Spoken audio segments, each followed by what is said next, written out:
Good morning and welcome to Mobile World Congress in Barcelona. It's the first morning of the event when over 100,000 people are gathering here at the exhibition hall to see what the latest and greatest is in mobile technology. And I'm delighted to say that our first interview of the show is with Yahoo's VP EMEA, Nick Hugh. Welcome, Nick. Good morning, thank you. I'm sure that you've got a busy week ahead. I mean, what's the plan for Yahoo here?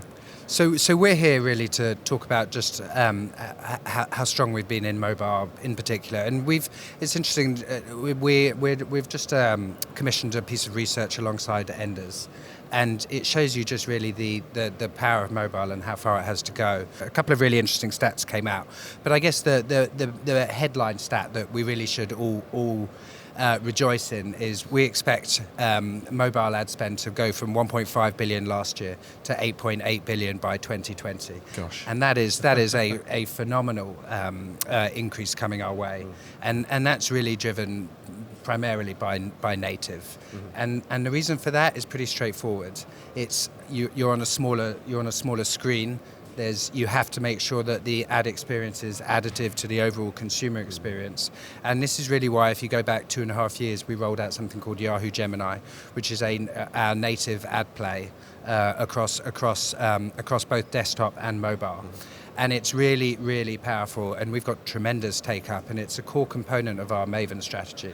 And if you heard any of our earnings statements from a couple of weeks ago, you'll have heard that we're doing around 1.6 billion globally in what we call Mavens, and a very significant percentage of that comes from Gemini, that's on a run rate of $1 billion plus. You only have to really look around to see, obviously, the technology is there. There's huge demand from consumers for this technology. There's huge demand from advertisers by the sounds of it as well. But in terms of the advertising and media industry, to what extent has it cracked mobile, do you think? You know, you talk about, obviously, the formats have to be right for mobile. It's a different user experience. Yeah. How close do you think the industry is to sort of getting mobile right? So I think the industry as a whole still has a long way to go.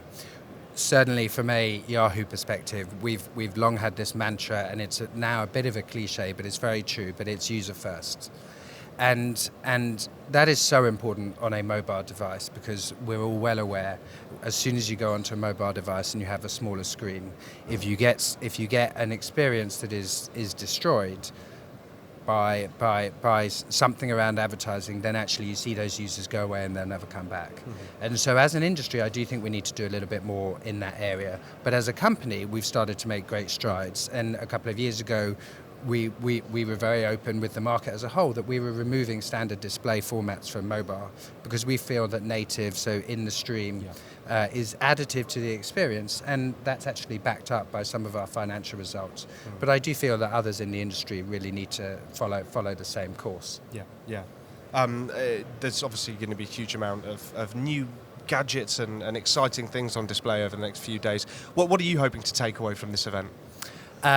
So from a Yahoo perspective, I'm really hoping we're going to really help our customers understand the role that data has to play in the evolution of mobile advertising, because I think it's all about relevance, and it's all about and that it's relevance that drives interest, and it's interest that drives performance. But that's what I'd call it in the here and now. I think as you look forward to future technologies, it's the thing I'm most interested in is some of the future technologies that enable better and better content experiences on the mobile device. And if you look at, we recently just were the exclusive broadcaster for the NFL game in London, and that was in high definition technology, and that's one of the new advents that we've seen over the course of the last few months. And the feedback from customers was incredible, and the experience was incredible. And just watching NFL on your mobile on better quality than you can see on the TV was outstanding, and I'm really looking forward to that type of technology becoming more and more widespread, widely available, because we all know, I probably watch more football these days on my phone than I do on my TV, and so that type of technology can only help us. Fantastic. Well, thank you so much for joining us today, and I hope you enjoy the rest of the show. Thank you. Have a great show. Thank you. Cheers.